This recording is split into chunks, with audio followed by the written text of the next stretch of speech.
This podcast contains spoilers, so listen at your own risk or call back after you've watched the movie. You know who you call. Leave a message. Maybe they'll call you back. Then again, maybe they won't. We're having ourselves quite a little game of phone tag here. Ring, ring, ring. I usually get this guy's answering machine. I'll call you right back. If you're there, please pick up the phone. I really want to talk to you.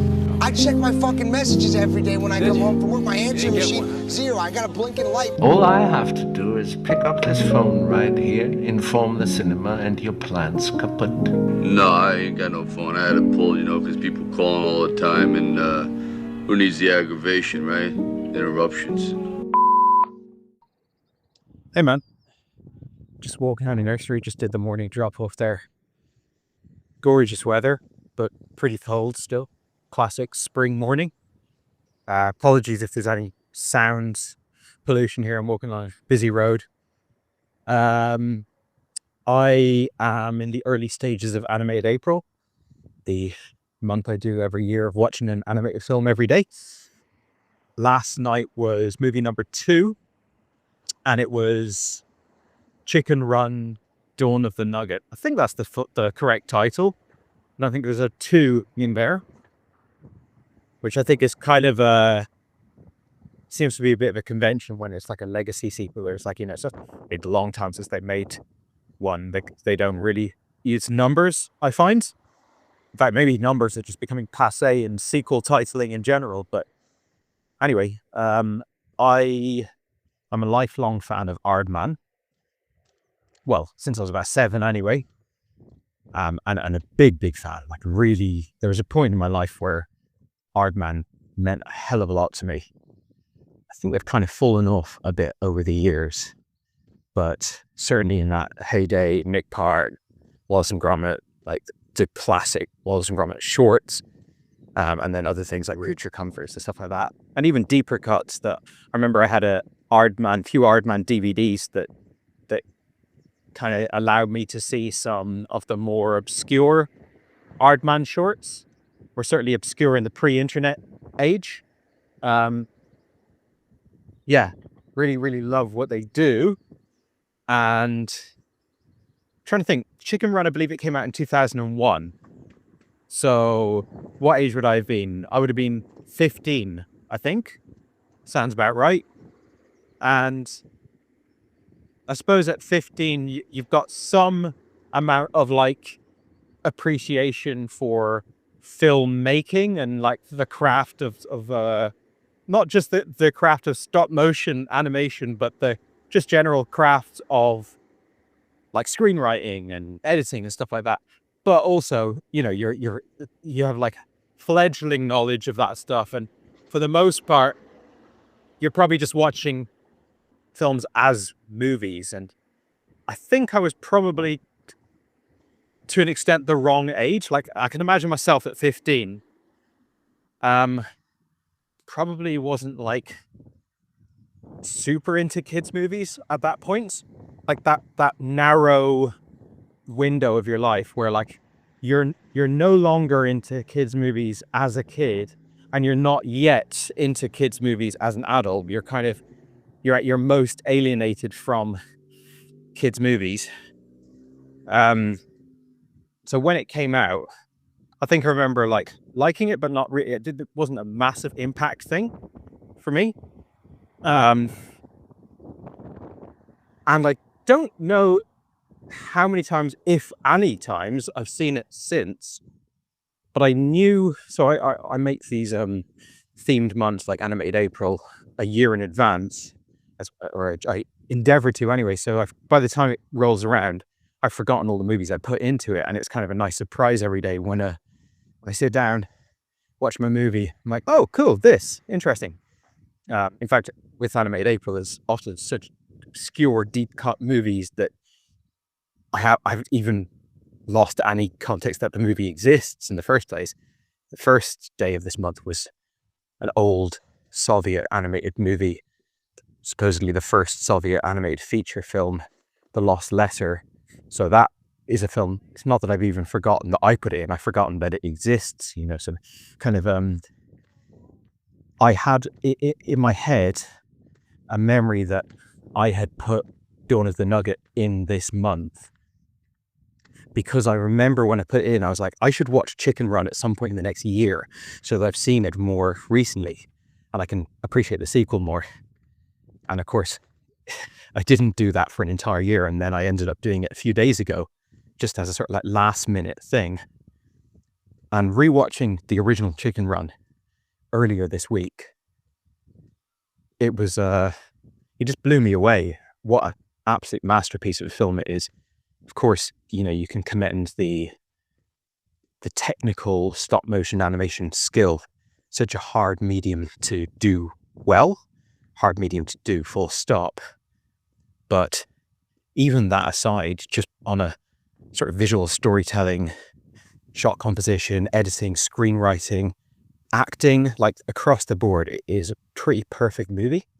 I think there's a level of charm to Wallace and Gromit's relationship with each other that kind of pushes the best of Wallace and Gromit above Chicken Run, maybe. But other than that, it's probably their strongest kind of feature film statement, because there's been some good Wallace and Gromit feature films, but I think the best Wallace and Gromit stuff is on the shorter side. And in terms of like just making a classic, like this is a big animated movie. Chicken Run is kind of the highlight of what they've done as a studio.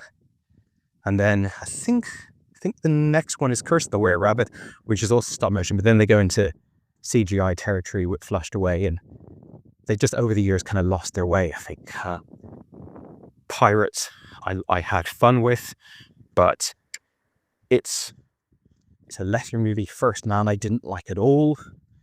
Shaun of the Sheep Farmageddon I thought was really good, actually, and that's a bit turned to form. But you know, nowadays, let's say when they make a commercial or they make a shorts like Robin or something, it's good, but yeah, they've lost something along the way. And I think a perfect exhibit of that is Chicken Run, Dawn of the Nuggets. I watched it having just seen Chicken Run the other day, which is maybe a good thing or maybe a bad thing. Debatable. I think it's always debatable, actually, when, like, does a film benefit from having seen another film, like, really, really close to it? Well, you've got all of the plot, the context in your head. That's a very little...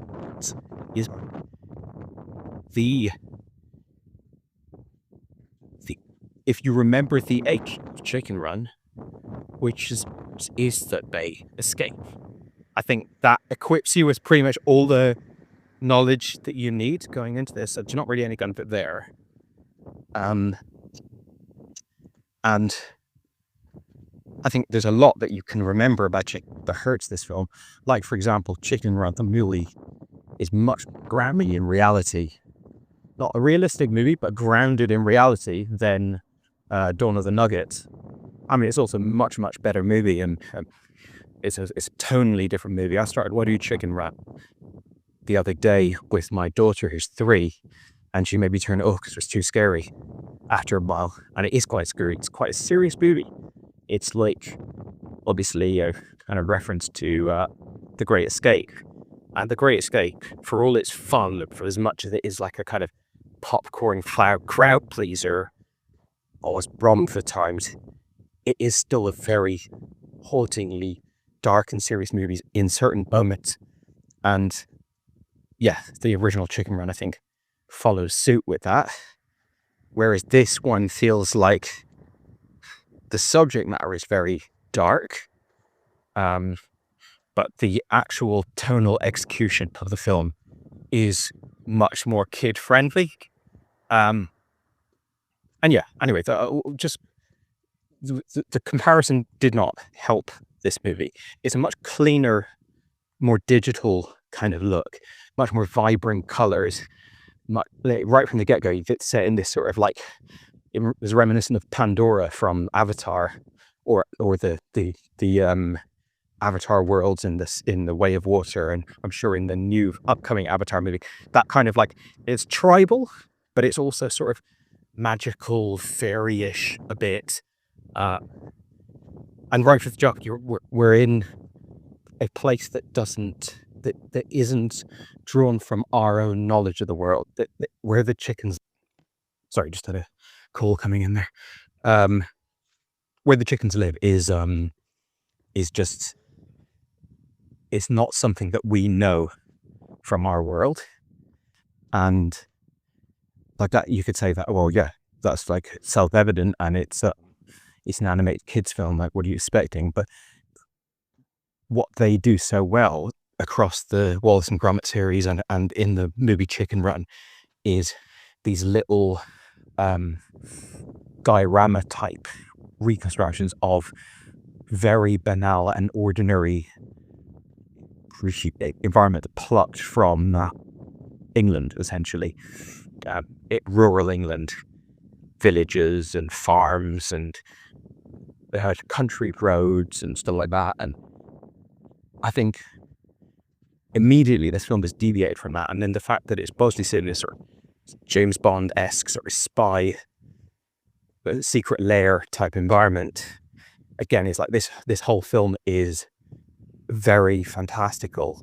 And it's amazing just watching the two films in close succession, how different it feels watching something that in no way rings true compared to watching something that is as true to reality as you could possibly be, whilst also maintaining like the fact that it's like a stop motion animated kids film with talking chickens and stuff like that. So that's an interesting contrast. It actually brought to mind, do you remember that Simpsons episode where I think the guy was called Scorpio? Homer and his family go to work for like a Bond villain, and that episode often comes to mind, like a lot of old classic Simpsons episodes. It's very quotable, there's great stuff in it. But I remember when that episode came out, I remember watching it, like, this is obviously incredible. Every 2 minutes in that episode, you're getting fantastic jokes. But I just remember it feeling a little bit weird. That I was like, but why is there a Bond villain in the real world?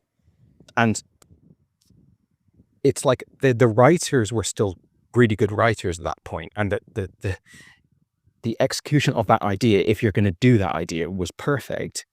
But looking back now, I realized that it would have been one of the early indicators of the way the show was going to go, which was that it was going to cease to be about things from our world, like realistic stuff, and it was going to become about sort of fantastical stuff. And now, like, The Simpsons has progressed for decades beyond that episode, and I haven't seen most of the intervening seasons or episodes, but I'd imagine if I sat down to watch an episode right now, it'd be like Bart is running the metaverse, and like Homer has invented some type of food that makes you turn invisible, or like it'd just be whatever, like throwing ideas that will completely untethered from the pressures and the real concerns of a suburban family. And I can say that the feeling is very different when you watch something that in no way speaks to your real experience. The first Chicken Run movie is an analogy, kind of like Animal Farm, for like working together as a collective against. Just got cut off there. Back at home now. About to start my work day. So yeah, I think what I was saying is that like Chicken Run, the first one, it's about very real stuff, real. It's an analogy for stuff in our world, and it's literally about in stuff in our world, like animal rights and stuff like that. But because it's set so realistically in our world, like we're both in the country, we know what farms are like, we know like what just the aesthetic and the props and everything that goes into it is so relatable. There's just one character who's from the circus, and that's kind of like the only thing that's like a bit heightened, but the rest of it, of course, it's all heightened, don't get me wrong, but just in terms of like what you're seeing on screen, it's very like, yeah, this is the countryside that they're depicting. It's like banal everyday environment, just like Wallace and Gromit. And then the Dawn of the Nugget, it like starts off in like a Pandora type place, and then it moves on to like a James Bond villain lair type place. And so it is quite different seeing even, and it's not just like as simple as that, those two props, like everything that they are doing, like when they're going in, all the like lasers they have to avoid and everything, it's very zany compared to the first Chicken Run. Like I get that the way I'm speaking sort of makes it sound like I think that the first Chicken Run is some sort of like gritty kitchen sink, realistic drama. I don't think that at all, but I just think looking at the, you know, first few seasons of The Simpsons, which were obviously like crazy stuff happening, and they weren't like going for like realism per se, but there is something psychologically different about engaging with that versus engaging on like now Bart's going to space and all that kind of stuff. So yeah, that was one thing I noticed different. And I felt, like I said, the aesthetic is much cleaner, much more saturated, and just feels more kiddie, a bit more kids TV, rather than the first movie, which feels like it's really going for that classic Hollywood presentation in the lighting and everything. It just feels like the first one is a lot more intentionally made in terms of the aesthetic they're delivering, whereas the second one is more like, well, this is what it looks like when you point a camera at these models, kind of without much of a cinematic flair associated with it. First one is also much funnier to me. I found it hilarious. Yeah, like I think the writing is vastly superior in the first one. And I think the sequels are hard. I think if you look at Pixar, for example, who are, you know, maybe the best animation studio of the 2000s and potentially early 2010s, or certainly the 2000s, they have never been able to crack the sequel nut. Well, I guess Toy Story 2 and 3 are very good movies, so they've done it there. But for the most part, they've made a great movie, and then the sequel's pretty mediocre time and time again. So I think, you know, I always say this about The Matrix, the ending of The Matrix is like, you couldn't possibly make a sequel to that movie. That is just a fully complete character arc, and the whole statement has been made, and it's just everything that movie looks to accomplish has been accomplished by the time it ends, and there's no room whatsoever for a sequel. And I think we've got the 5th Matrix movie in production at the moment. It's probably the same with almost all movies. You don't, unless you're doing this kind of cynical franchise building stuff that they do now, where they like deliberately shortchange you on the first movie because it is always intended as a initial installment. For the most part, if you make a movie without plans to make a sequel, then you're done. And I think in the early 2000s, Pixar and DreamWorks like position on this was very much, there won't be a sequel to Chicken Run. It's not something that would make sense. It's not something that we're interested in. And as you know, it was fucking giant smash hits when it came out. So yeah, it feels thin, it feels light. It's direct to Netflix, which I know it's not like back in the day where things were direct to TV or direct to video. It really meant that it was like the you know, the gutter of film. That something being direct to a streaming service now doesn't quite have those associations, because you've got the likes of Scorsese making streaming movies. But I do think that, I don't know, it could be just some sort of like confirmation bias type thing, but I very often feel like Netflix movies or streaming service movies, Amazon Prime movies, wherever, just don't go the extra mile to give you that movie experience that we all fell in love with film in the first place from. I think it's different if it's a film that they've bought, where it was just made by some indie productions house and they like, you know, shopped it around and then Amazon bought it. That's different. But if it's actually like a project that was kind of greenlit and made from the ground up, and again, this could be wrong. It could be like, if I really look at the data, I actually don't think this anymore. But it just, like, the amount of time I've watched a movie that's been like a Netflix movie, and I come away going like, that just gave me the feeling of watching TV. Of course, I'm not watching in the cinema, which helps, or which hurts, or whatever you want to put it. But yeah, the movie doesn't have that grand presentation to it on a feeling level. You know, it is a pretty epic story, but just on the emotional ride of Chicken Run, the aesthetic ride of like the incredible lighting and also just how credible everything on screen is lost.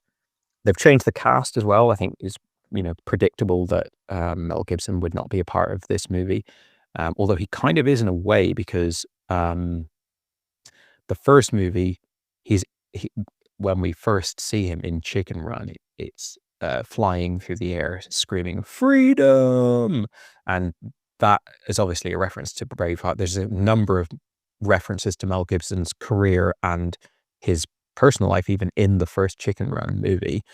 And that freedom phrase, I know it's obviously very fitting to the movie, but I would say it's at least somewhat influenced by it being the most iconic word in Mel Gibson's career. That freedom word is uttered a few times throughout the first film, and then it kind of pops up again here in Chicken Run. And I think, is it Zachary Levi? Is that the name of the actor? The guy from, I forget which, one of those superhero guys. He's doing a Mel Gibson impersonation. I've watched the two movies in quick succession, and it seems to me, I don't know if you'd agree with this, but I feel that he is very deliberately trying to do the voice of that character from the first movie, which makes sense, but it's just weird when it's a celebrity. Normally what they'll do is they'll hire a voice actor and they go like, do the voice. But when it's another sort of star, then it's a bit strange that he's like, you're mimicking Mel Gibson. We're doing callbacks to the freedom stuff, which is sourced from Mel Gibson. But, you know, to no one's surprise, they haven't got Gibson back. And I think there is a deficit in charm from Gibson in the first movie to Levi in the second movie. But I think across the board, the film has much less charm. The writing isn't nearly as good. And so people don't, no matter how good of an actor you are, and a lot of the cast is the same, no matter how good of an actor you are, you're not being given gems that like, and it's not just zinger one-liners, it's also like things that have a lot of emotional resonance. They've also recast Ginger, and I think, well, I prefer the Ginger in the first movie, but again, it's hard to untangle the acting from the script. So yeah, it feels a bit cheap. It feels in line with First Man and Pirates in terms of like, fun little movie. When my kids get a bit older, I'll probably find myself watching Dawn of the Nugget again. Like, for example, I've watched Frozen 2 a million times. I've watched Moana 2 a million times. These are not masterpieces for the ages, but they, that's not what they're going for. I think they're going for like, well, sort of brand recognition, I guess, and also fun jokes for kids. And as much as like Chicken Run, the first movie, is absolutely laden with stuff for adults to appreciate. Like, I don't think many kids have seen The Great Escape, for example. They're not, ultimately, you have to accept that these are children's films, and maybe the second movie is just as good for kids, or even better, who knows? I mean, kids have preferred Cars to all the other Pixar movies. They preferred Minions to, Studio Ghibli movies or something. So I think it's not always the case that like an adult's opinion is like useful or important in analyzing these children's films. But for me, for my part, I thought it was fine. Aardman at its worst is still, a cornucopia of beautiful design and craftsmanship. I actually checked, and I don't think they have any films on the horizon from what I could see. One just came out recently, a new Wallace and Gromit movie, so I'm not sure if they've announced what their next project is. But yeah, this one it hasn't got Nick Park involved. It feels like it's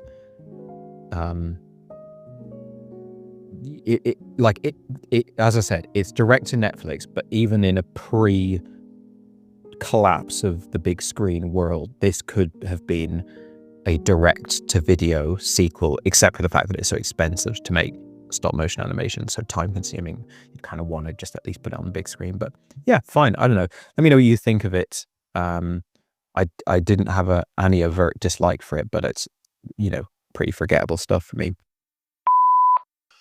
Hey man, I'm sending you this voice note like a late night jazz DJ as I'm sitting here at 3 a.m. Sunday night or Monday morning, whichever way you want to look at it. As you know, I've been looking after my cat, Nika. She's just had bladder stone surgery, and instead of putting the cone on her head, which stops her like grooming parts of her body, me and my partner have decided to monitor her instead 24/7 and take the cone off. So one of us has to be awake at all times to make sure she doesn't touch the wound. So we're pulling 24-hour shifts at a time, and this is my shift. So I've been saving your voice note to help me get through it somewhat. So thanks for that. And I've been saving the Chicken Run movies to get me through the previous night. So I watched these on Saturday, I believe. It might have been Friday. Time has no meaning to me anymore. And I also watched both of the movies like you famously do sometimes when you're looking after one of your kids in 30-minute increments or stop-starty from time to time. So for the first time ever, I would say, I've watched both the Chicken Runs in that way. Far from ideal. I'm not used to it. It messed up my concentration a bit. It messed up my focus a bit. But to answer your first question, you said you didn't know if it's a good thing watching these movies back to back, Chicken Nugget and Chicken Nugget. Not Chicken Nugget, oh my god. By the way, my Chicken Nugget. Yeah, this won't be the most articulate voicemail you're gonna get at 3 o'clock in the morning. Should I say Chicken Run and Chicken Run Dawn of the Nugget? Watching them back to back, I feel was massively harmful to how much I'll enjoy the sequel. And I feel like this sometimes happens in even really good movies. For instance, I went and watched the Terminator movies with my partner, I think last year. And we watched Terminator 1 and Terminator 2 back to back. Or maybe it was night to night. And I remember when it gets to the finale of the second movie, my partner goes, "Oh, come on, a factory again? What, they just happened to fall into the factory again where the finale takes place?" And then I thought, oh yeah, I guess if you're watching these movies back to back, one that was made in I think 1984 and the other one was 1991, I think that's a lot of time apart. And then when you are watching them one night after the other, there is certain things that might seem lazy and might seem worse and might seem like they've lost their intended effect. So certainly when she watched that in Terminator 2, it was a lesser moment. Whereas if you watched it quite a lot of time later, then it's gonna hit really well, I think. And I think a lot of that has happened when I also watched Chicken Run and Chicken Run Dawn of the Nugget in quick succession. Did not do any favors because, like you, I think the first one is very good, and the second one you likened it to a direct to DVD type feeling, although maybe I'm paraphrasing, but for me it just felt like an episode of a TV show, actually, like something that you would switch on and this is what they're up to this week. And there's something that happens with sequels sometimes, and movies like this, it's like that Tenacious D song where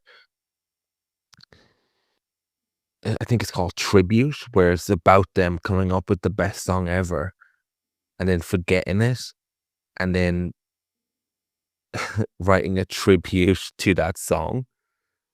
I feel like sequels sometimes are like that, where they kind of forget the magic of what they did and they look back at it and try and remember what the magic was. And unlike a song from memory that you forget, they do have the blueprint of what was there, because obviously you can watch the original, but at the same time they lack any of the magic that made the sequel, that made the first movie good, and very good in fact, because Chicken Run seems observed. Chicken Run Dawn of the Nugget seems manufactured.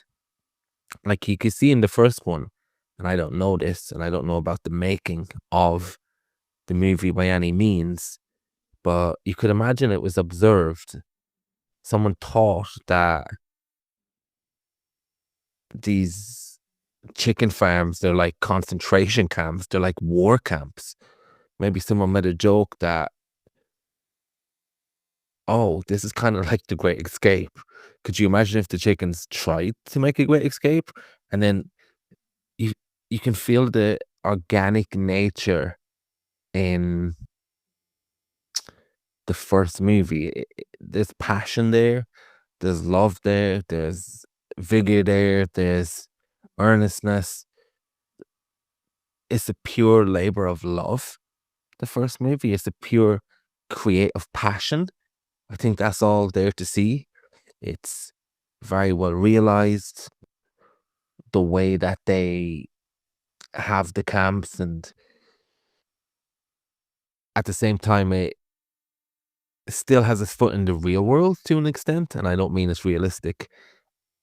I just mean you can see the idea of how looking at something in our world would manifest from the viewpoint of an animal. It takes things that we call the food industry and then puts that from the perspective of how an animal might feel about that in a situation if it was anthropomorphic, and runs with it, and you get a lot of things from that. And it's just a genius idea, it's a genius concept. Like you said, the first one's very funny. It's got a great back and forth between Mel Gibson and I think her name's Julia Sawala. I think she's the daughter in Absolutely Fabulous, but I could be wrong about that. Yeah, it just works on so many different levels. It's also got that classic Hollywood type of duo and dueling with the leads, whereas the Rooster character played by Mel Gibson is a very kind of Errol Flynn buccaneer type of character, a little bit even like Brendan Fraser in The Mummy. You know, that type of slightly arrogant, slightly dismissive of the woman to an extent. Well, maybe a bit crass or rude, but bordering on charming and confident, and there's something appealing to it, even though it's infuriating.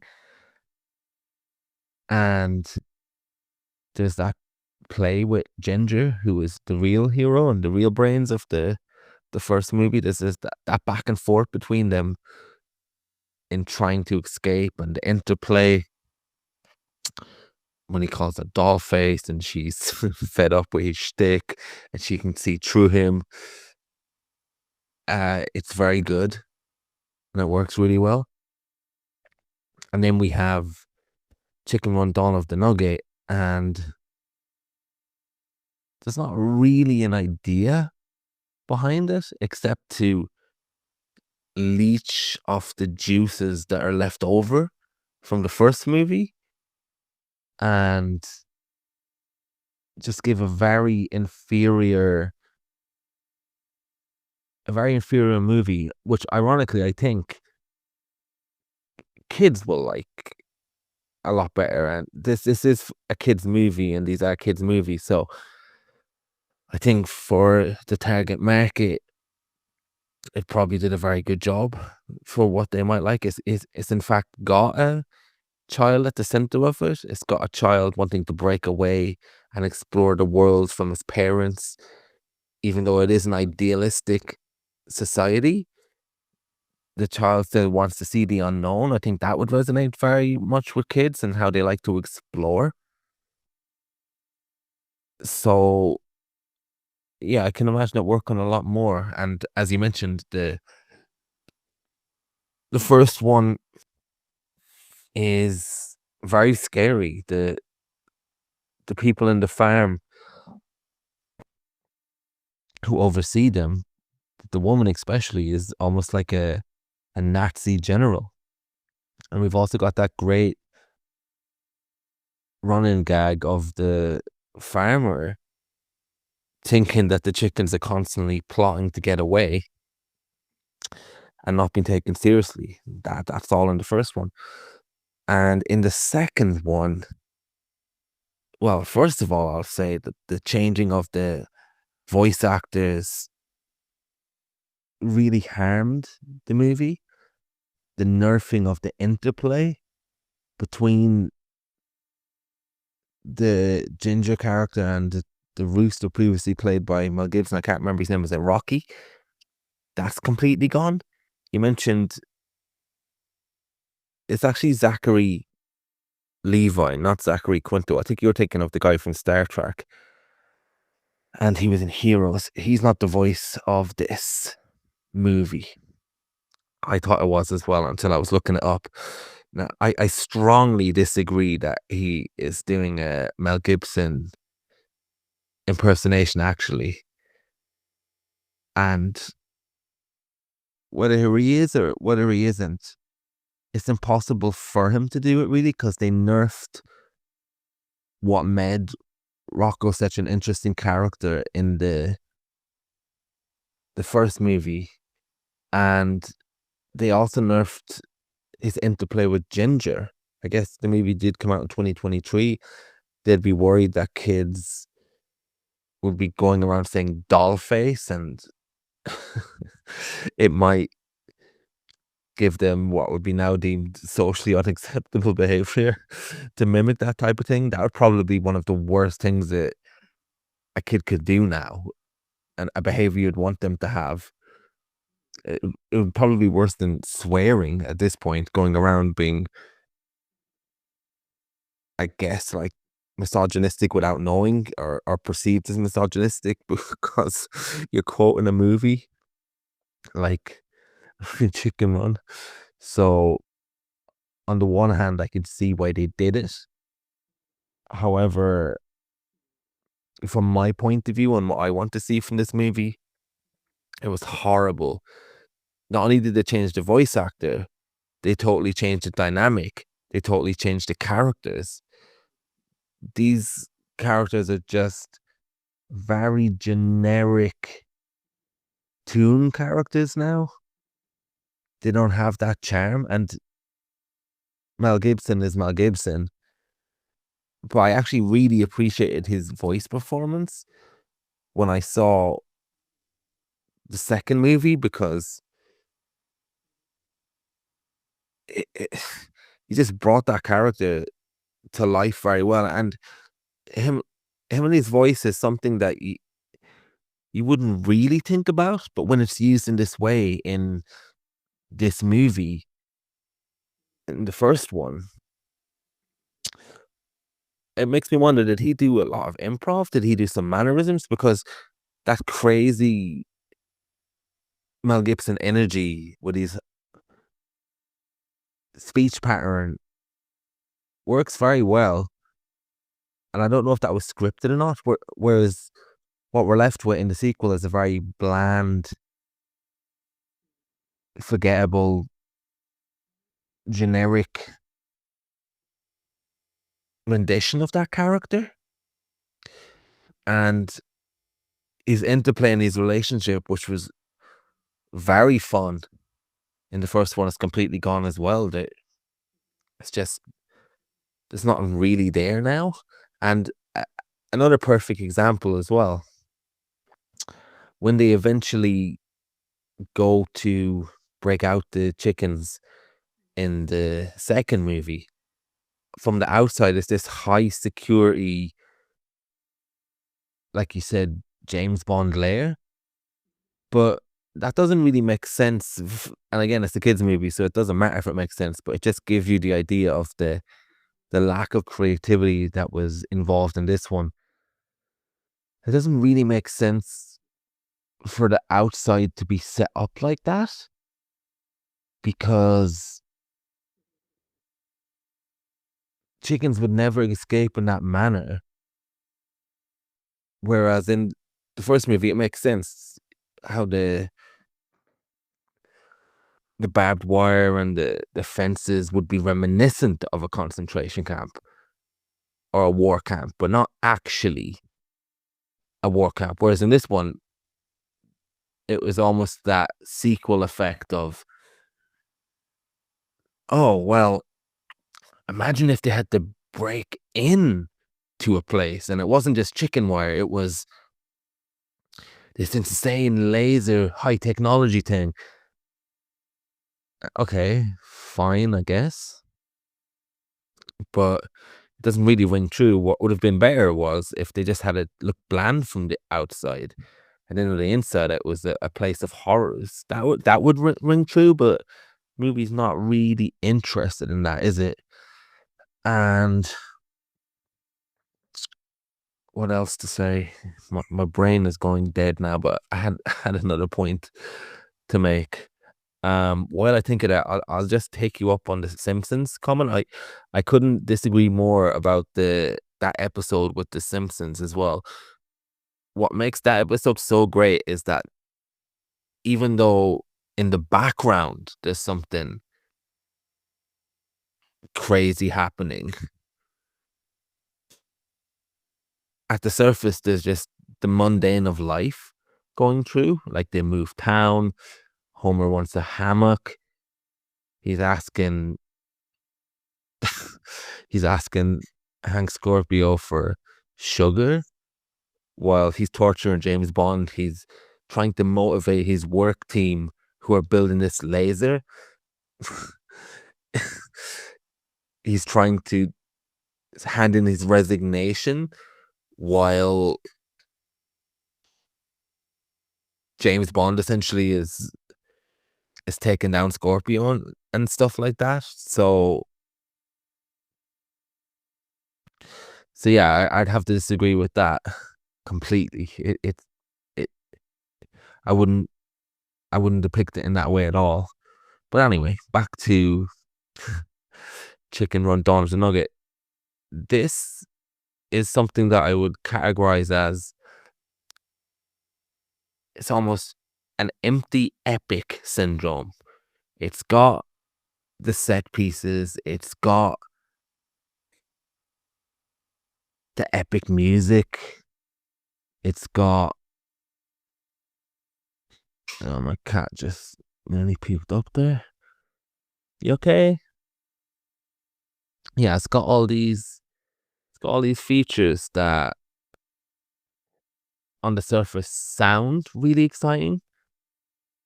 It's got a chase at the end in the boss. It's got all this glitter, and bells and whistles, but it just doesn't have any of the engine that made the first one exciting and the jokes that made the first one funny. And it just goes to show you how hard it is to craft a masterpiece sometimes, which I guess you could call the first chicken run. Because you can have the same ingredients, you can put the same blocks in place, the building blocks, and you can just be left with a completely lesser movie. But yeah, nice to hear your thoughts on it anyway. And we'll see what comes up next in Animated April. And I'll see if I have time to get involved a bit more while on night shift. Hey man, just walking out of the nursery now in the morning. A little pre-work grocery trip I'm going to try and squeeze in here. It's absolutely stunning weather, although cold. But yeah, just really the most perfect spring weather you could possibly imagine. Just listen to your voice note there between yesterday and this morning, being very busy at the moment. So thought this might be a good chance to reply. Yeah, I think we probably feel pretty similar about this movie. Pretty much everything that you said was either stuff that I'd like thought or kind of when you said it, I was like, yeah, I agree with that. It's kind of the dynamic between the two films, how good the original Chicken Run is. I think we're pretty much in lockstep on all fronts here.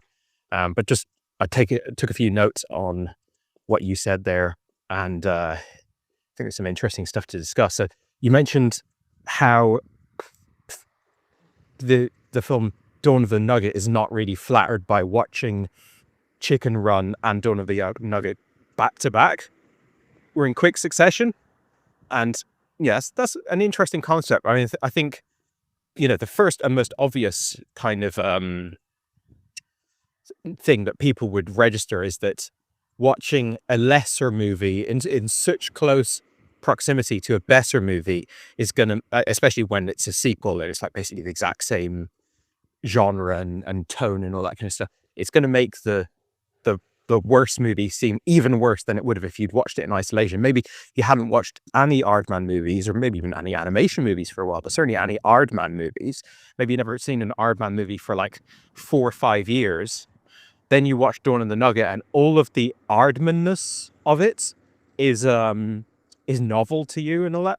But beyond just one film being better than the other, I think you raised a great point with your partner there and her observation about watching T2, which I think by most people's appraisal would be considered better than the Terminator. Of course, they're both masterpieces. If you watch those movies back to back, it's just too much Terminator. It's too much the same. Like, as much as Terminator 2 did lots of like interesting novel things with like Arnold being the hero and all this kind of stuff. Like, there's a lot in Terminator 2 that isn't in Terminator 1. Not to mention the budget size and stuff and the experience of the director at that point. But it's just a lot of Terminator. These are, especially T2 is a long movie. And yeah, it can't, even whether it's a worse movie, an equal quality movie or better movie, these like movies, especially like Dawn of the Nugget and Terminator 2, which were made long after the original, they're supposed to be watched in isolation. Yes, with reverence of the original, and yes, with like some context and knowledge, but they're very much supposed to be their own thing, and they're not supposed to be part of like a 3 or 4 hour singular piece of entertainment. So yeah, but at the same time, I think a lot of people, when Dawn of the Nugget was on the horizon, will have rewatched Chicken Run. So, we're kind of inclined to do that. Now we live in this like franchise world where most movies, well, I don't know, most movies, certainly not most movies, but most like massive, big, high profile movies are sequels or reboots or remakes or whatever it might be. And so I think it's become quite normal for your average movie watcher to do a sort of recap and rewatch the last one, or like there's a new Mission Impossible movie coming out this summer. And I didn't even really like the last Mission Impossible movie, but I'm still feeling myself pulled back to kind of give that another viewing, just to, it's kind of like I've seen the last episode in the TV show 2 years ago or something. So anyway, that's an interesting concept of like, it's hurt by watching them together. We both did that. I think neither of us have the best possible read on this film because we've corrupted it by watching Chicken Run very, very soon beforehand. And we've corrupted it by not being children, which, as you've correctly identified, that is the target market. Aardman, over the years, have become masters at children's entertainment. I'm not referring to their, heyday, to what we would consider the heyday of Aardman, which is like the 80s and 90s, where things like The Wrong Trousers and A Close Shave come out. I'm actually talking about Shaun the Sheep TV show, Timmy Time TV show. They've managed to figure out how to make that really, really popular, really likable to little kids entertainment that, shows like Peppa Pig and Bluey have dominated. It's kind of similar with Cartoon Saloon, where like they make these big critically acclaimed movies that adults love and kids kind of couldn't care less about. And then they make Puff and Rock, which is like a massive hit TV show for a certain age group. And this film, Dawn of the Nugget, I agree, is very much a kid's film. The first Chicken Run, I adore it. I like it more now as an adult than when I was like 14, 15, whatever age I was when it came out. As I said, it was probably just exactly the wrong age to like it. But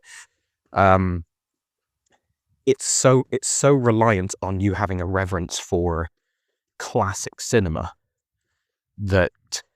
which of course no like 4-year-old does or 5-year-old or whatever. So it's like big, shiny, bright colors, silly, it's just a very different tone it's going for. And recently we had Moana and Moana 2. Now, I'm not going to say Moana 1 is some sort of like dark noir thing, but like Moana 2 does, again, like he's upping the children appeal. These companies know what they're doing. They are like still in business after decades, worth the gaze of Disney after a century, because they know what they're doing on that front. But yeah, to me, like you said, it does feel like TV. It feels like what it is, which is a streaming movie, which is sometimes like when people started to say that, I felt like it was like one of these criticisms that is easy to throw out there because it kind of sounds smart and it sounds credible. But like, what are you really talking about? Because are movies really that different that are on these platforms? And I think it's muddled heavily by the fact that a lot of movies that are Amazon Prime movies or Netflix movies are not made by that company. They're made for them. They're shopped around at film festivals. Then they get bought by Apple or someone, and that kind of condemns them to being a streaming movie. But that wasn't the energy that went into the production from the ground up. So I think of course, it's invisible to most people because they just see the Netflix logo at the beginning and they're like, Netflix movie. But I think there is a difference. Now, I don't know the full story of Dawn of the Nugget. I don't know what its journey was. Like, maybe it was originally going to be a short, and then it was. I really don't know. I haven't looked into it, but there's a slight. It's not like an overwhelming night and day kind of thing. It's not like the difference between like a Sharknado and Shawshank Redemption or something. There's a subtle difference, but I can't quite articulate, and it might be just wrong. Like I might be kind of talking out my ass here, but I feel like more often than not, if I watch a Netflix movie, whether it's like Reptile, for example, like there's every time you boot up the streaming service, there's the new movie that they're trying to push, and it's often got a lot of cinematic value to it. It's like it's got some good acting, it's got some good directing, but it's stopped significantly short of the sort of big screen experience. And I'm not talking about blockbuster type thing.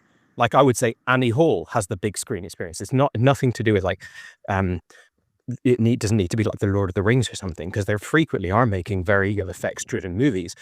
It's just something about the storytelling commitment to an idea or something, as opposed to just sort of like disposable content that that I feel very often. And I'm starting to wonder, like, is someone going to write a book in 30 years which crystallizes all this, and we can look back and go like, well, of course these films that were made by Netflix and Apple and stuff were missing certain key parts of the feeling and experience of cinema movies, because the executives were always telling them to do this, or like, I can't see the actual I can't show my work on this, but it feels, if there's a feeling there that's missing. I started watching it.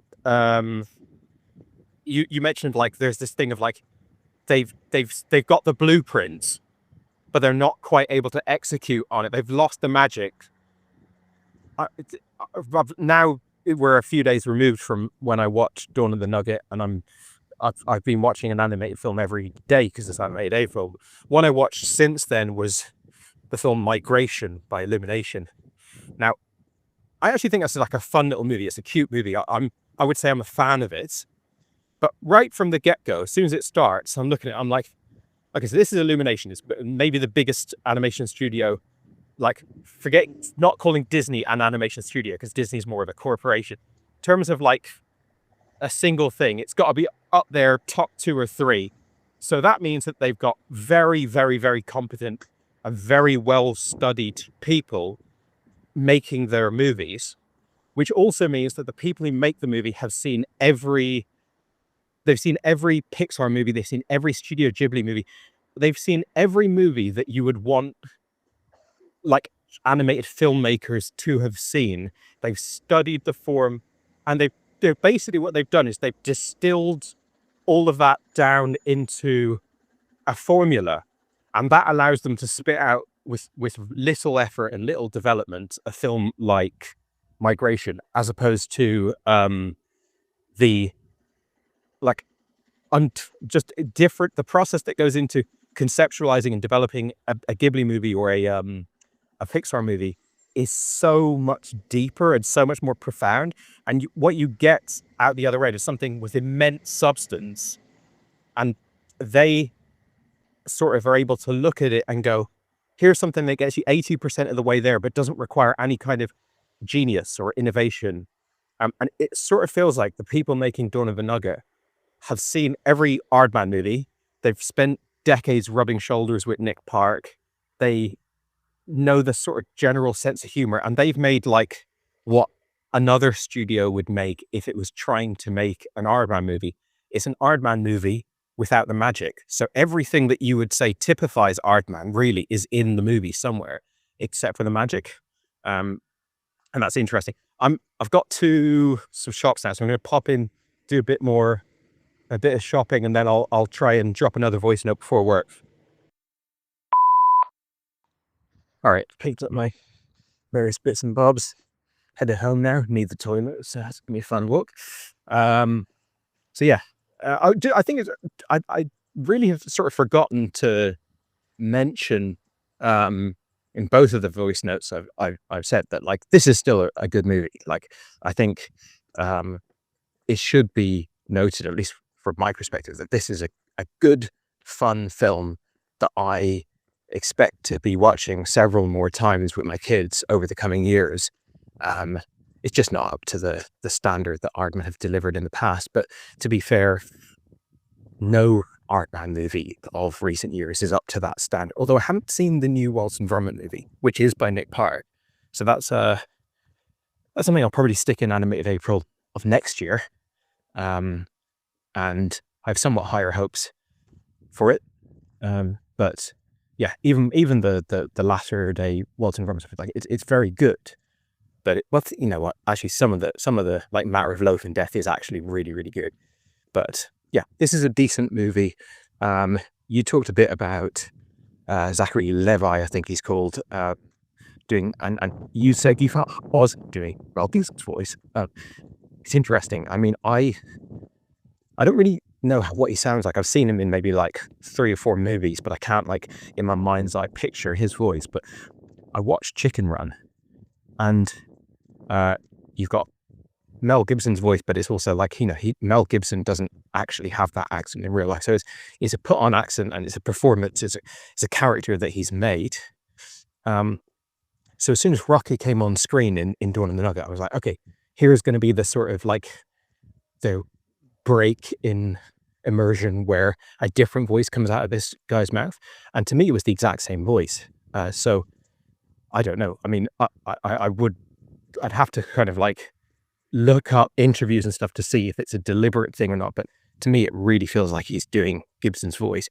And I think like the complaints you have about like the relationship has changed. You don't have that great dynamic between them anymore. And like the characters just, most characters in this movie are kind of rendered a bit impotent compared to all of the character motivation and stuff that they were bringing in the first movie. And I think, to be honest, I wouldn't lay that at the feet of the actors. They're competent, like Zachary Levi. I'm not saying he's the next Marlon Brando, but he can deliver like a charismatic Hollywood hero, which is kind of the brief here.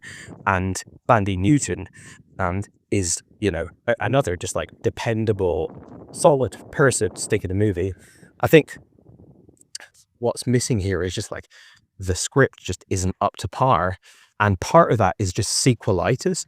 Like, one of the reasons why sequels don't work, by and large, is because in the first movie, you already resolved all of the everything that made that film good. All of the tensions, all of the character arcs, everything is resolved. So, yes, you might successfully come up with new stuff, but that's a whole new challenge in and of itself. It's kind of like you're just starting from zero again. So the dynamic between the two of them, the doll face thing and everything like that, they can't do that again now because that's been resolved in this film. Or sorry, in the first film. And we've kind of, Chicken Run, like almost every movie, ends in such a way where like, we could never make a sequel to this now because, every single tension in the film about like, pursuit of freedom and, one character's respect for this or that or whatever, it's all been completed. And the only reason to make a sequel is really for money. And so what you get with like Pixar sequels or Disney sequels or Aardman sequels now is just like another adventure that the whole gang is going to go on. It's like, yeah, I liked watching them go on an adventure in the first one, but the only reason that worked is because of the character stuff that was going on under the surface that they had to navigate. And if you leave that all unresolved in the first movie, it's unsatisfying, which is what they do nowadays. They make the first movie without even giving you a whole movie. But back then they didn't do that. So they've resolved everything that's more thematic or psychological or, any kind of undercurrents are resolved. Now watching them going on an adventure where they're trying to come up with like paper thin emotional weight to everything, it just absolutely does not work. But I think they've already, it's not that this movie removes that Ginger and Rocky dynamic. The first movie does that at its end. And it is a bit weird the way Chicken Run ends with them kissing, because as much as there's been a tension between will he respect her? Will he respect a woman properly? Will she soften to him his value that he brings and stuff like that? And resolving that is great, but like having it kind of dovetail into a romance just is a bit, it's not like they've laid the groundwork enough for that. They kind of slightly have, but I feel like you want more of a broadcast news ending where it's like that's not the route they're going to go. And so in this one, they're just like a couple, a happy family with a kid. It's like, okay, right, fair enough. This doesn't really work. But anyway, And you mentioned the Simpsons thing that you disagreed. I don't know what you're disagreeing with, because it sounds like you're saying that you think that's an amazing episode and you love it, and that's how I feel about that episode of The Simpsons. What I'm saying is that years later, well, not years later, but a couple of years later, The Simpsons just like really went down the drain, and it did so by removing the connect between like relatable, what is actually like being a commentary on actual family life, the way like Malcolm in the Middle or a lot of classic shows are, being just like a middle class living in the middle of nowhere, average, like it was supposed to be like the most average Americans sort of, and that was brilliant, and like when it was like that, it was brilliant, and when it lost that, it was shit. And the Scorpio episode is a great episode of TV. I love it. It's got some of my favorite jokes, like the Hammock District and all that. But when I watched it, I remember thinking, it's a bit weird. What's Homer doing in a James Bond? Why is there a like a Dr. Evil type baddie? Those aren't really in our world. Like, and it was still great writers, still all the same, like incredibly talented, like supernaturally talented people making that episode. So, you know, I didn't think too much of it. I went along for the ride. But it was, to me, an indicator of like, we're kind of running out of, you know, Homer has to file his taxes or whatever, like kind of running out of some of this stuff that's more realistic. And the point where we're bringing in James Bond stuff, it's like a sign of things to come. The sign of things to come isn't necessarily that bad in and of itself, but it's like, oh, okay, all right, you could tell back then that maybe this is the direction it's going to go. And I think, just to put that back into like Chicken Run terms, as you've said, like the first movie, it works so well as an analogy for concentration camps or prisoner of war camps, and they can put all the prisoner of war camp stuff in, like the solitary confinement, coal bin and stuff like that, because the chicken farm is just like, without even tilting it in that direction, it's just inherently like that. The next one, as you said, with the spy lair and all the lasers and everything like that, it doesn't have any connection with our world, which is fine. It's a choice. Do what you want with your movie. It's not my movie. You're making it. But I wonder, had they made it about like an industrial chicken factory instead of a small little country farm, and then gone, what's this like? Like the other one was like a prison of war camp. What's this like? Could it be like a giant, massive, big maximum security prison or something like that? And then made the movie out of that. You know, that could have maybe allowed them to continue that kind of like back and forth between like and referencing something that's cinematic, and then also bringing it back to like a realistic kind of environment that chickens could be in. Now, of course, they've had great success. Like I remember Shaun the Sheep movie that came out a while ago, which has aliens in it, and it's like, kids like fun, wacky stuff. So who am I to come in and go like, no, you have to keep this, to make this a Ken Loach movie, make this gritty realism. You know, it's fine. They've made a choice, and I think, as we said, it's probably paid off for the target demographic, but it is a part of the reason why the film doesn't work as much for me as it perhaps could have done. Anyway, got to hit the old grindstone now, back at the cul-de-sac. So hope you're having a good day. It's absolutely stunning weather. So yeah, long may it last. Hey man, pretty miserable weather here, to be fair, but maybe that's just the cloud of the London atmosphere. Get the London look. But yeah, I'm just off another 24-hour being cat nurse for Mika. It's getting a little bit better now. I actually went straight from 24 hours back asleep into work for the second time this week, should I say. So let's see how coherent I am with this voice note. So, as she's now got up, no fighting now. I feel like that Peaky Blinders meme with my two cats now. No fighting, no fucking, no lewd behavior. That's what I've had to do this whole time. But anyway, I feel like one of the obvious ways in which to continue that type of dynamic that we had between Ginger and the Mel Gibson rooster in the first movie, which could have been done quite well here, and it seems quite obvious to me, they should have had a conflict in their parent dynamic between the kid. And then you can have a back and forth without feeling like a reset. Maybe they can have different parenting styles, and Rocco wanting the kid to be like him and Ginger wanting the kid to be like her, and they both encouraging different behavior, and then they can find out that actually if the kid has a bit of both of them, then that's better. I think it was absolutely there in the blueprint of this movie for that to happen. But anyway, that's not the movie we got, but that's just the movie I thought of right there. The thing that you said about Netflix as well is quite interesting, and I like your conspiracy theory as it is at this stage that we'll find out in a few years that of course they couldn't make movies in the way that they do studio movies or cinema movies because of how they've been directed. I think I've heard some alarming things off people.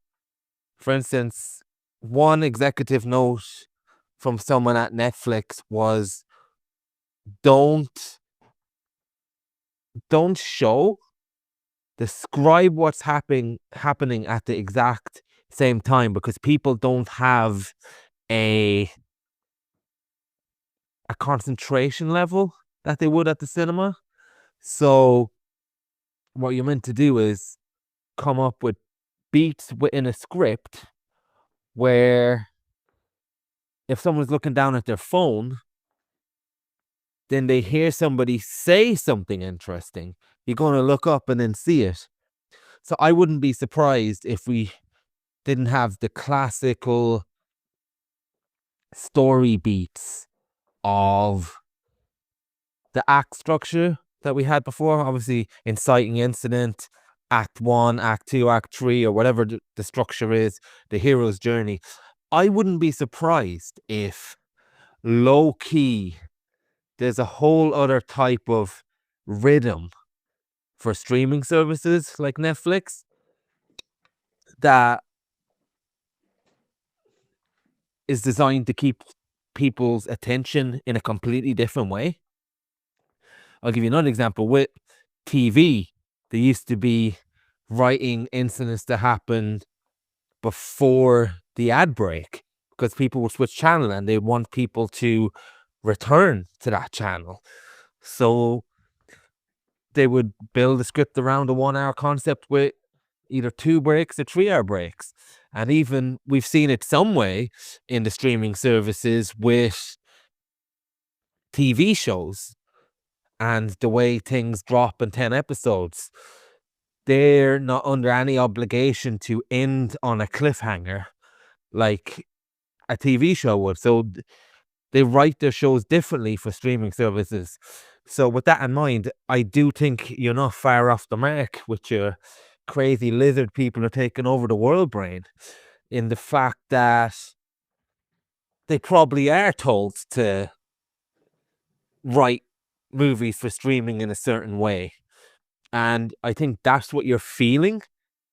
It's not something you can quite put your head on, but like you said, there'll be a book, there'll be someone talking about it in the same way that we're talking about the studio systems. We're going to be talking about the streaming systems in all these books in a few years. And I wouldn't be surprised if you're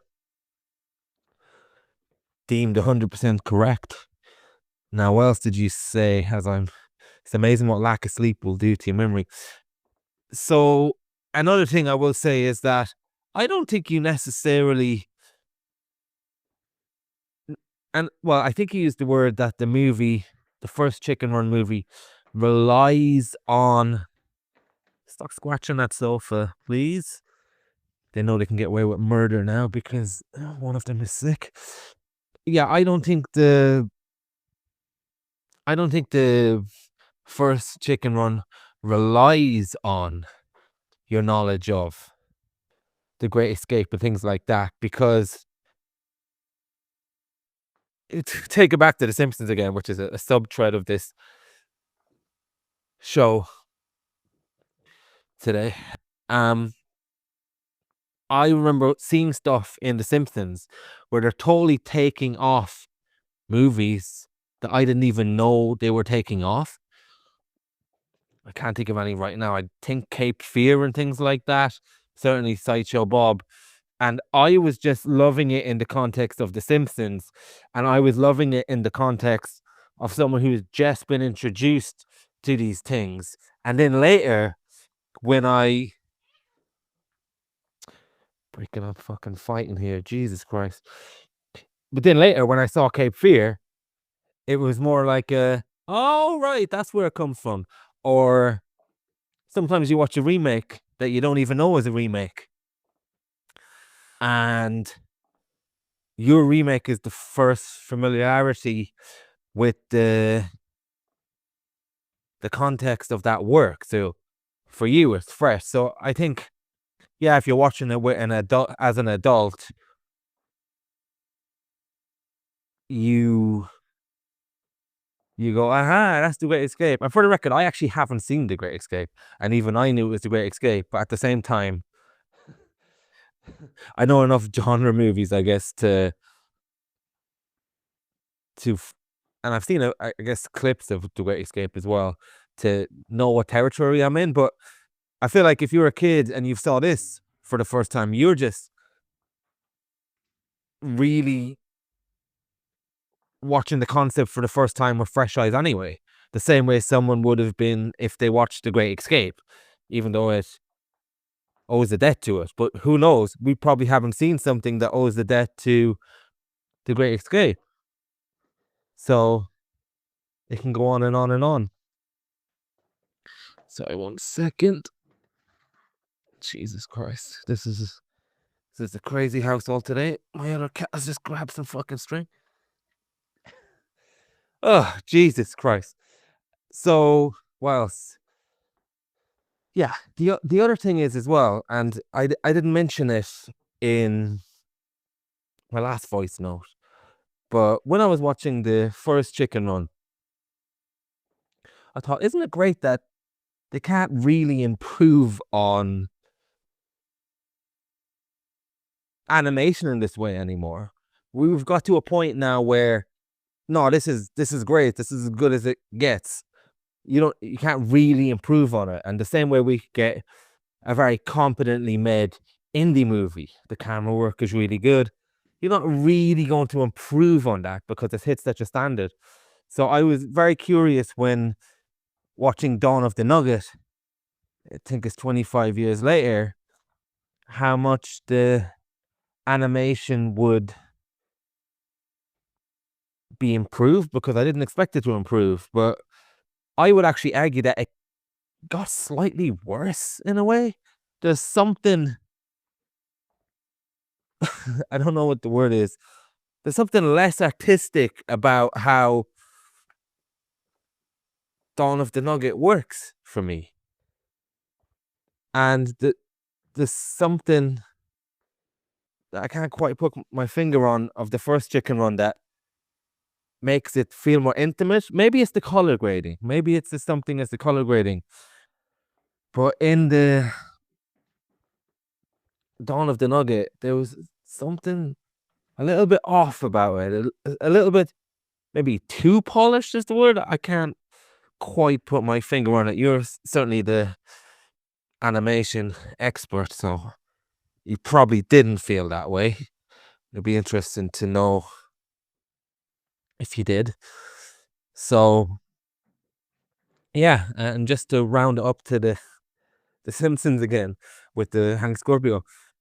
The disagreement where I have with the Hank Scorpio episode is, even though there's James Bond and even though there's a Bond villain, they bring it so much in line with the average Simpsons episode of the time, where it's about the mundaneness and it's about the sitcom family man, that it doesn't really draw attention as it would with later Simpsons. But I get your point if that's what you're trying to say. Maybe the beginning of where it would eventually go could be found in something like that. I disagree, but I see your point. And yeah, it would also be quite good to hear Zachary Levi, what he was trying to do in interviews, and see, but he's hardly going to say that I was trying to do a Mel Gibson as well, considering good old Mel is cancelled. We didn't get any sugar clocks or references like that sneaked into the sequel, so it's hard to know really. Yeah, I guess we'll never get closure on that one. It's funny, they obviously, understandably, from a sort of PR perspective, didn't go with Mel for the sequel. But then, they would have recorded, I presume, Zachary Levi many years ago, just given how long it takes to make these movies. They tend to record the dialogue years and years in advance. And then just as this movie was coming out, I think Levi got in hot water for being like against the COVID vaccinations, if I remember correctly. So just like, Murphy's Law, that they go for like one of the most like vanilla, squeaky clean, like zero personality leading men in Hollywood. And then like right in the run up to the movie, he didn't quite get cancelled, but it was just like, echoes of the bad PR that they were trying to avoid. Just touch on a few points there. You raise an interesting point about the lack of improvements in the medium. Like you've kind of already reached the maximum standard of stop motion animation by the time you get to Chicken Run. And I think what I'll say, and this isn't necessarily that evident in Aardman's work, because they still do things very old school, but stop motion animation has actually, many would say improved, but certainly very, very much changed in the intervening years since Chicken Run came out. Chicken Run was already able to take advantage of some amount of computer technology, but Aardman are very old school and they just like doing things as traditionally as possible within reason. Leica, who kind of supplanted Aardman as the biggest stop motion animation studio in the world, and that's happened since Chicken Run came out, they favor a very, it's not, I wouldn't say CGI, but just visual effects heavy and compositing way of doing things, which you can, well, I wouldn't say you can only do it, but you can kind of only do it with modern computer controlled cameras. So if you've got a moving camera in a scene, which is already like kind of technical wizardry in stop motion, and that certainly is in all of Aardman's work, including Chicken Run. But when you have a moving camera in a scene, you can't then composite two things together unless the movement of the camera is identical, and you can only get it to be truly identical if the camera is not being controlled by a human, but it's a kind of motion control rig controlled by a computer. So you look at like a Leica movie, for example, or Guillermo del Toro's Pinocchio movie, they're kind of animating various bits independently. The camera's doing the exact same movement each time, and therefore when they composite it all together, it can it kind of, you don't see any weirdness or any weird parallaxing between the objects. And that's just an example of the types of high-tech tricks, I suppose, that are very, very dependent on computers. There's the likes of Leica employ. And so modern stop motion films, especially like bigger budget ones like Pinocchio, are using a lot of filmmaking techniques that weren't available to Aardman at the time of Chicken Run, or were just not of interest to Aardman, because even on their newer films, Aardman tends to keep it as in camera as possible. So that's just an interesting thing. Like, I don't think Dawn of the Nugget is necessarily a good representation of what's possible in stop motion right now, but there is a lot more possible than there was at the time of Chicken Run. So weirdly, it's a medium that's come on leaps and bounds since Chicken Run, but obviously it is also like a really traditional, tactile, artisanal filmmaking method or medium. So even though it's been helped by computers a lot, it's not like something like CGI where you look at like Toy Story and then you look at, you know, whatever is the biggest CGI film that's come out recently, like the Super Mario Brothers or something, and it's like night and day what they can kind of get up on screen. So yeah, anyway, that's just a little aside about stop motion animation. But I think usually when people make stop motion animation, whether it's Leica who make it in the most like tech way possible, or it's little small Czech stop motion movie that's like really has like trying to keep it purely 20th century. I think in both cases the filmmakers tend to have like massive reverence for an older aesthetic, because that's kind of where your brain goes when you watch it. Yeah, and just on your point about one conflict that they could have leaned into was a sort of conflict between Ginger and Rocky in terms of their different parental philosophies. I feel like now it's been a while since I watched it. Now it's like it's the weekend now. I'm just out doing a grocery run, so I haven't had a chance to respond to your voice message for a few days. But if memory serves, they do a bit of that at the beginning, but they don't do that well or in much depth. And Ginger and Rocky are pretty much aligned for the whole movie, which isn't necessarily like an objectively bad thing. You could make a good movie where the parents are like a unified front. This just, I don't think that this has a good script. And I think with animation, Pixar is a great example of this.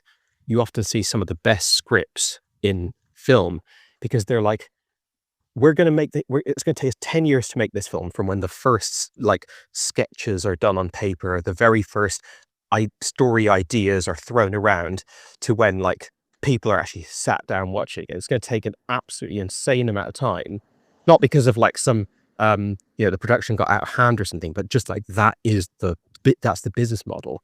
So therefore, let's really, really workshop this story and this script to make sure it's completely watertight. The last thing that they are going to want to do is like find it in post, which most films, like live action films, can benefit from that. They can go, look, we're mostly there on the screenplay, but let's like, while we're making it, let's try and, raise the quality up. And then in the edit, let's go in and like really make this film, really like design the experience narratively in the story. Whereas with animation, because of the massive amount of time it takes to just generate 1 second of the movie, you kind of want to make sure that the script is perfect going in. And so you get a lot of like examples of really tight stories, really great character dynamics and stuff in animation. And I feel like this one's quite lacking in that department. I think it's a perfectly fine movie that I don't overly dislike, but I think it just got nothing special really on the story level. Like even taking like the daughter character and the girl that she meets and that are friends and goes to the factory with, like I don't really get much of any interest from that relationship either. Like I don't think that they're either of them are particularly good characters. I don't think the interplay between them, the kind of the way their two personalities play off each other, and like a forming of a friendship and going on an adventure together, like it's all really shallow. And I think the first Chicken Run every single character in that, like I'm not saying they're it's not like Manchester by the Sea or something where it's like really deep character studies, but still every character in that just works perfectly, bouncing off each other, and you just really, really enjoy seeing this ensemble go through this story and this adventure together. So yeah, it's just not a very good script in my opinion, and I think that's why things like this, like parental conflict that they kind of slightly attempt, and as you're saying, like they could have done a lot more with that, and that would have been fine. I sometimes sort of feel like when a first installment in a franchise resolves the conflict between two characters, and then the second one just generates a new conflict between them, that it can be a bit tired anyway. So I'm not, but you know, it would have been something, and there's really nothing. Like the two characters, Ginger and Rocky, are just like, they offer absolutely nothing in the sequel, and they offer so much in the first movie. And then finally, just want to like touch on this conversation about are streaming movies their own thing? Like, are they distinct from non-streaming movies in like narrative or just kind of as an art form? The points you're making there about like the notes from producers where we have to make sure that the film works and is intelligible for people who are on their phone. That's like, it's both astounding and not at all surprising. In fact, it's so unsurprising that I can't believe that that didn't just pop into my head naturally when I started thinking about this. Of course, people watch Netflix with their head pointed in a different direction than the screen. Their head is pointed at their phone, or it's pointed at their laptop on their lap, and the Netflix is up on the TV. It's a completely different level of audience participation that they're expecting, and therefore, why wouldn't they make the content in such a way that it was like as agreeable as possible to that way in which it's going to be watched? You know, it's almost like if you know something's going to be, if you know a piece of music's going to be played on like little like phone speakers, then you mix it in a way that doesn't rely on like a massive frequency bandwidth. So that one point you've made about like when you know, tell, don't show, essentially, or if you're going to show, also tell. So it requires no attention span. It requires no real focus. It just kind of gets you over the line. That's probably one of 1,000 notes. Like, it's almost like you sign up to make a Netflix movie and they give you like the kind of manifesto or Bible of how Netflix makes movies, and all the other streaming services copy that. Now, I'm not saying this is the case, but I'm just sort of hypothesizing here. It seems if they're not doing that, then it's kind of stupid for them to not do it, because they're just a business. They couldn't care less about art. Like, from a business perspective, it makes sense to try and make all of your art go down easy. You don't want to alienate someone. You don't want to confuse someone or perplex them. You just want to make sure that it's frictionless, that they can get through it and they can stay subscribing. So they probably have a whole host of different points and directions that they implement, as I'm sure every studio in history has always had. They've always had their own goals, and they've always had their own, you know, like what we need to increase the value of the company or whatever with the studio. So that probably influences movies made for streaming. But then the next thing you've got to extrapolate that from is, if you're making a movie outside of like a studio, you're making an independent film, and you know that the entire business model relies on selling it to some form of distributor, whether it's a streaming service or, you know, just like Lionsgate or someone that's going to put it out in cinemas, and then it's just a movie that, you know, you can then sell to a streaming service. Well, if so much of the money for that model is tied up in a potential sale to a streaming service at a film festival, then wouldn't it follow then that you'd be inclined to make your movie, even as an independent film, you'd be inclined to make your movie in a way that it met those requirements of streaming services, that brief? Do you know what I mean? Like if you're making an album and you know that every record label is demanding these particular aesthetic and artistic mantras to be met, then you may choose to do that. You know, like you're making a pop album, you're not going to make every track on the album 15 minutes long. You might do that, but you might also go, we want to make something that is economically viable, that dovetails with the needs or the desires of the people who would eventually go on to like fund the work. So I wouldn't be surprised if even in independent film, forgetting about films made for streaming, there has been an impact of the commercial interest of the like executives that are providing notes to filmmakers for streaming services. So the conspiracy theory goes deeper and deeper, and I think it's like it's one of those things where it's like, yes, it's a conspiracy theory, but I'm now certain that it's the truth. I'm not even going to bother researching it because I'm just like, nope, that's that, case closed on that one.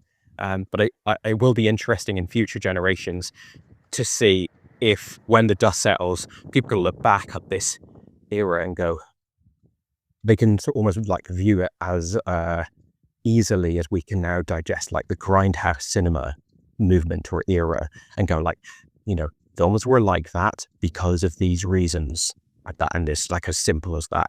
But now we can't see the forest for the trees in a way, and there's always exceptions. Just like if you go back to like any era of filmmaking, any movement, any country, any studio, there's always going to be films that like that are like not perfect representations of what was typical from that studio or whatever.